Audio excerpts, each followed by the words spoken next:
96 minutes ago, something happened that no one predicted.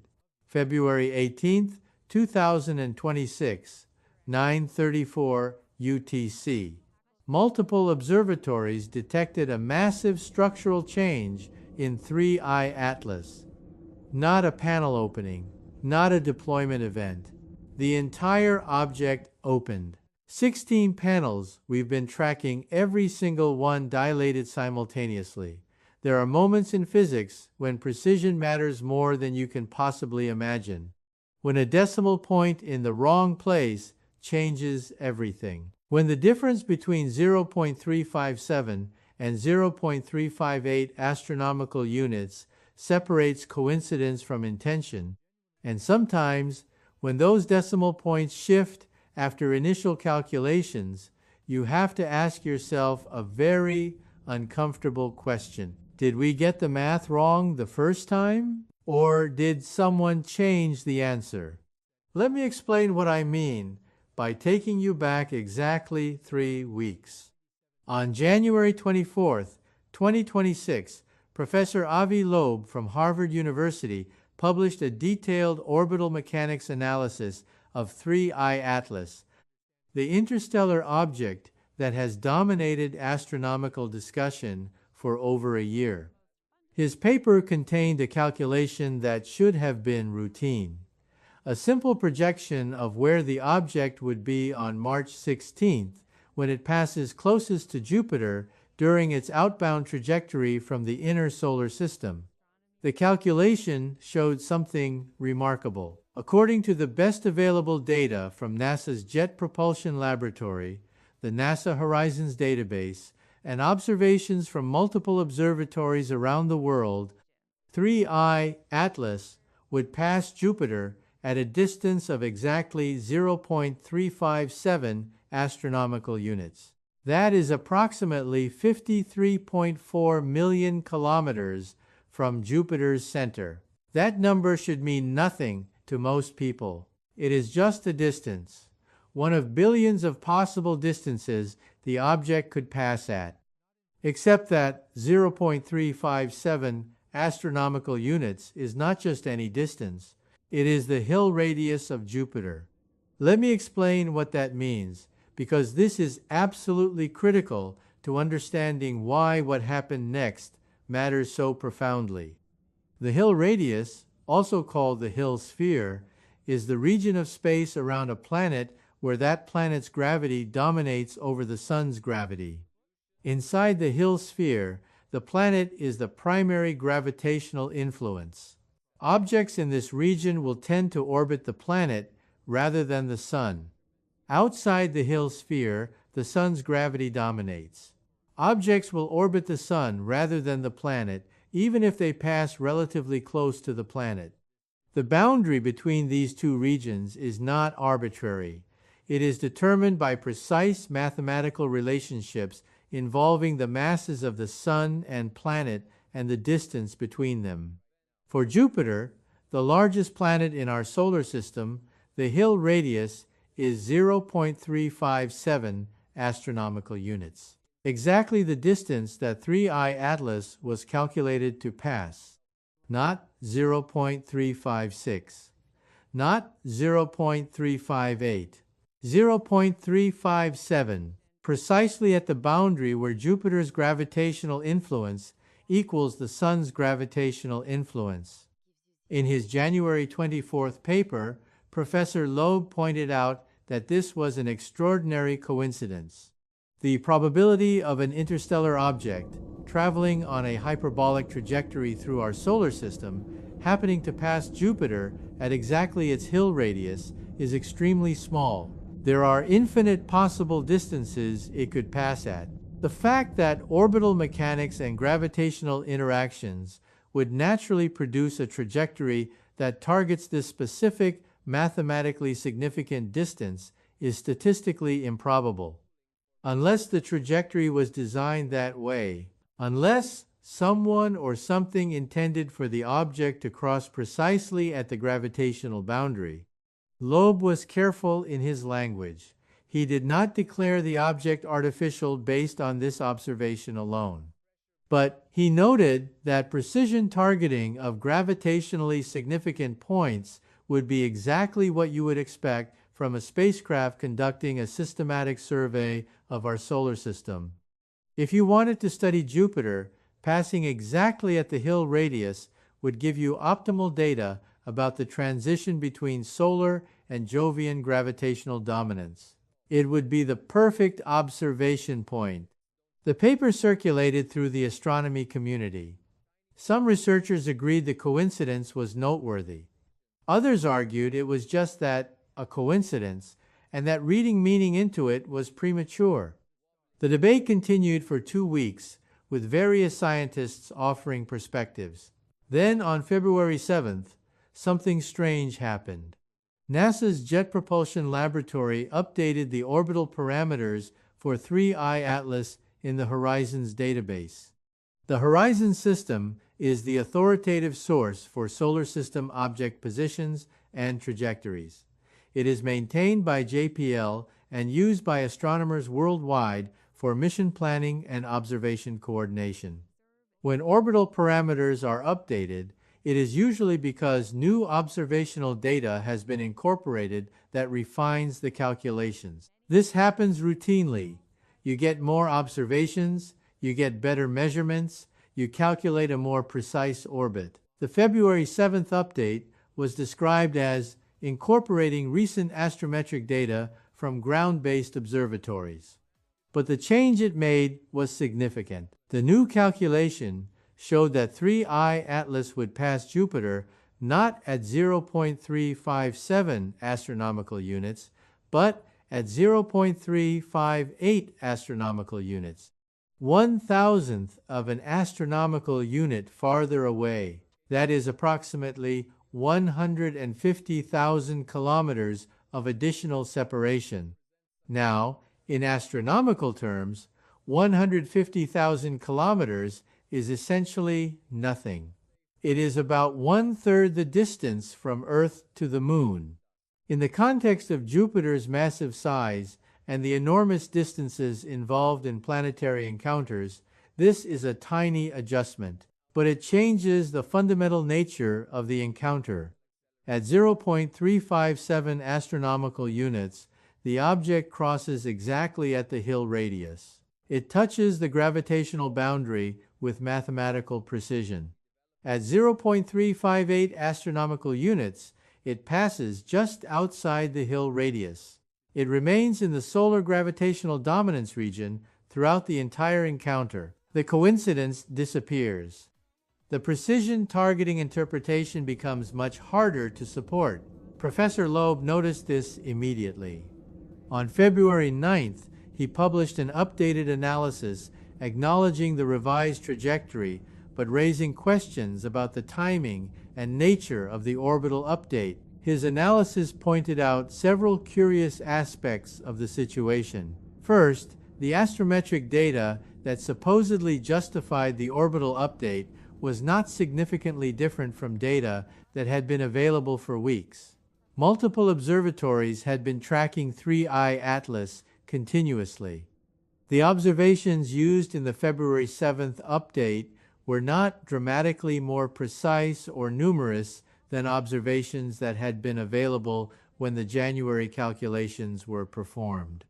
Second, the magnitude of the change was remarkably specific. It was exactly large enough to move the closest approach distance outside the Hill radius, but not so large as to be obviously significant. If the trajectory had changed by 0.005 astronomical units, everyone would notice and ask questions. But 0.001 astronomical units? That looks like a minor refinement. Third, and most troubling, when Loeb attempted to access the raw observational data that JPL cited as the basis for the update, he encountered unexpected difficulties. Normally, astrometric observations used in JPL orbit calculations are publicly archived and available to any researcher who wants to verify the calculations independently. This is standard practice in astronomy. Transparency and reproducibility are fundamental scientific principles. but the specific observations referenced in the February 7th update were not immediately available in the usual archives. When Loeb inquired through formal channels about accessing this data, he was told it was being processed and would be released following standard procedures. That was 11 days ago. The data still has not been released publicly.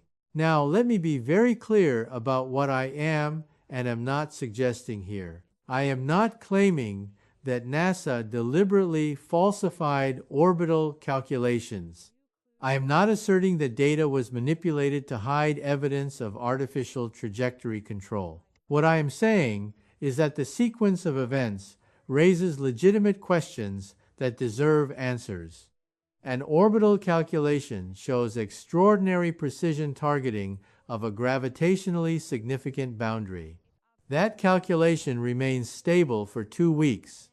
Then, suddenly, after the significance is publicly discussed and analyzed, the calculation is revised just enough to eliminate the coincidence, and the data justifying that revision is not made available for independent verification. That pattern is unusual, and it becomes even more unusual when you consider what else was happening during this exact same time period. Remember that in late January, NASA redirected 3 Deep Space Network antennas to continuously monitor 3I Atlas. Public tracking data for those antennas stopped being updated. Access to certain observational data was restricted. The European Space Agency's JUICE spacecraft conducted close-range observations of the object in mid-January. That data transmission began on February 18th and is still ongoing, but no results have been officially released. The James Webb Space Telescope observed 3I Atlas on February 14th. That data has not appeared in the public archive, and now orbital calculations that showed precision targeting of Jupiter's Hill radius have been revised, and the data supporting that revision is not publicly available. Every single one of these events individually could have an innocent explanation, but together they form a pattern of information control surrounding this object that is unprecedented in modern astronomy. Let me explain why the Hill radius question matters beyond just the statistical coincidence. If 3I Atlas were to pass exactly at Jupiter's Hill radius, it would be at the precise point where gravitational capture becomes possible. Inside the Hill radius, Jupiter's gravity dominates. An object with the right velocity and approach angle could be captured into orbit around Jupiter rather than continuing through the solar system. Outside the Hill radius, capture is essentially impossible with the velocities involved. The Sun's gravity will always pull the object away from Jupiter eventually. The Hill radius is therefore the boundary between freedom and capture. If you were piloting a spacecraft and wanted to conduct a close approach to Jupiter while maintaining the option to either enter orbit or continue past, you would target the Hill radius. It gives you maximum flexibility. At that distance, relatively small propulsive adjustments could allow you to either fall inward into Jovian orbit or push outward to escape. You would not commit to either option until you were at the decision point. This is exactly how we design spacecraft trajectories when we want to preserve options. You target the boundary and make final decisions based on real-time data. The revised calculation showing the approach at 0.358 astronomical units just outside the Hill radius eliminates this interpretation. If the object passes outside the boundary, it cannot be captured regardless of what propulsion it might have. The Sun's gravity will dominate throughout the encounter. The flexibility interpretation no longer applies. So either the original calculation was wrong, which raises questions about how such a precise error could occur using well-established orbital mechanics, or the revised calculation is wrong, which raises questions about why it was made. Or there is a third possibility that no one in official positions wants to discuss publicly. The trajectory actually is targeting the hill radius, and 3I Atlas has propulsion capability that will adjust its path during the approach. If that is true, then the revised calculation showing a pass outside the hill radius is based on the assumption of a purely ballistic trajectory. But if the object can maneuver, then predicting its exact closest approach is impossible. It will go wherever it wants to go, and we will only know where that is when it happens. The March 16th encounter is now 26 days away. Multiple observatories around the world are preparing intensive observation campaigns. Every capable telescope will be pointed at 3I Atlas as it passes Jupiter. We will measure its trajectory with extraordinary precision. We will detect any deviation from predicted paths. We will know whether it follows purely gravitational dynamics or shows evidence of maneuvering. If it passes at 0.358 astronomical units, exactly as the revised calculation predicts, then the February 7th update was accurate. The original calculation was wrong. The hill radius coincidence was meaningless. But if it passes at 0.357 astronomical units at the hill radius, despite the revised prediction, then we have to ask very serious questions about why the calculation was changed. And if it passes at some completely different distance, closer or farther than either calculation predicted, then we have definitive proof of non-gravitational trajectory control. Proof of propulsion. Proof of artificial origin. That is why the next 26 days matter so critically. That is why the orbital calculation revision is significant despite seeming like a minor technical adjustment. Because March 16th will either confirm the revised trajectory and put the hill radius coincidence question to rest, or it will reopen that question in a way that cannot be dismissed. Now, let me address something that some of you are probably thinking. Why would NASA revise orbital calculations to hide evidence of artificial objects? What possible motivation would they have? Let me suggest a scenario that is entirely speculative but consistent with observed behavior patterns. Suppose that analysis of 3I Atlas by classified or restricted programs has concluded with high confidence that the object is artificial. Suppose that this conclusion is based on data that is considered sensitive, either because of how it was collected or what it reveals about our detection capabilities. Suppose that there is an institutional decision that public revelation of artificial objects in our solar system needs to be managed carefully to avoid panic, social disruption, or geopolitical instability. In that scenario, what would you do about the hill radius coincidence? You cannot make the March 16th encounter not happen. Jupiter's position is fixed. 3I Atlas's trajectory is observable by thousands of independent astronomers. You cannot hide the event, but you can try to reduce the perception of significance. If the public calculation shows the object passing exactly at the hill radius, that draws attention. That gets analyzed. That leads to uncomfortable questions about precision targeting. But if you revise the calculation to show a pass just outside the hill radius, you diffuse that attention. Most people will not notice a difference between 0.357 and 0.358 astronomical units. The precision coincidence interpretation loses support. When March 16th arrives and observations show whatever they show, there is less pre-existing public expectation of significance. I want to be absolutely clear that this is speculation about possible motivations. I have no evidence that this is actually what occurred, but I will point out that this scenario is consistent with all observed facts. Original calculation shows hill radius precision. Public discussion of that significance occurs. Calculation is revised just enough to eliminate significance. Supporting data is not released.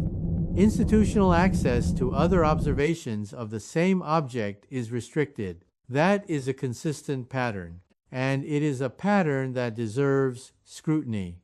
There is another aspect of this situation that I need to mention because it adds additional context. In early February, several researchers attempted to book time on major ground-based telescopes to observe 3I Atlas during the Jupiter encounter. These were scientifically sound proposals from reputable institutions. The Jupiter flyby represents an extraordinary opportunity to study an interstellar object under unique gravitational conditions.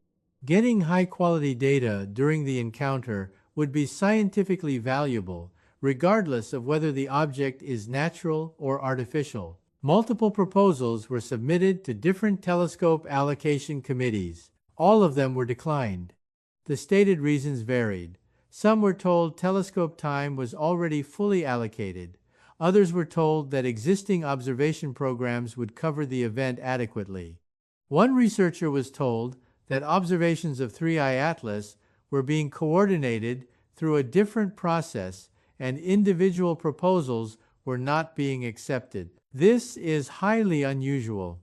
Major astronomical events typically generate competitive enthusiasm for observation time. Committees usually approve multiple independent observation programs because different teams bring different techniques and perspectives. Having all proposals decline suggests coordinated policy rather than independent scientific review. It suggests that observations of the March 16th encounter are being controlled and centralized rather than distributed across the community. Why would that be? The official explanation, when one has been offered, is that coordination is necessary to avoid conflicts and ensure optimal use of limited resources. But astronomy has managed complex coordinated observations for decades without requiring centralized control that excludes independent researchers. The pattern looks more like information control than resource optimization. And that brings me back to the orbital calculation revision. If institutions are controlling who can observe the Jupiter encounter, and they are controlling access to data from spacecraft observations, and they are revising calculations in ways that reduce perceived significance of the event, then it suggests a coordinated effort to manage the narrative around 3I Atlas. That is not how science normally works. That is how sensitive information is normally managed. So what should we expect on March 16th? If the object follows the revised trajectory and passes at 0.358 astronomical units, we will be told this confirms it is following a natural ballistic path. The orbital update will be vindicated. The Hill radius discussion will be dismissed as overinterpretation of a meaningless coincidence. If the object passes at 0.357 astronomical units at the Hill radius, there will be intense debate about whether the original calculation was more accurate or whether the object adjusted its trajectory. That debate will be difficult to resolve definitively without multiple observations showing clear evidence of course corrections. And if the object does something completely unexpected, changing its trajectory during approach or entering Jovian orbit or departing on a non-ballistic path, then no amount of calculation revision will matter. The evidence will be undeniable. But here is what concerns me most about the current situation. If March 16th produces clear evidence of artificial trajectory control, will we be told? Based on the pattern of information management we have seen over the past 2 months, I am not confident that dramatic findings would be announced immediately or transparently. I think we would see careful language about unexpected observations requiring further analysis. I think data would be processed through restricted channels before public release. I think coordinated statements would be prepared involving multiple agencies. And I think the public would learn the truth slowly, incrementally, through managed disclosure rather than immediate transparency. That is not how I want this to work. That is not how science should work. But based on observed institutional behavior, that is what I expect to happen if something genuinely extraordinary occurs. So what can you do as someone who wants to know the truth? First, if you have access to any telescope, even a small amateur instrument, observe 3I Atlas during the Jupiter encounter. Independent observations from distributed sources are harder to control or suppress than centralized institutional data. The more people watching, the less likely it is that significant findings can be concealed. Second, pay attention to the language used in any official announcements after March 16th. If they say the object followed predicted trajectories, ask which prediction, the original 0.357 calculation or the revised 0.358 calculation.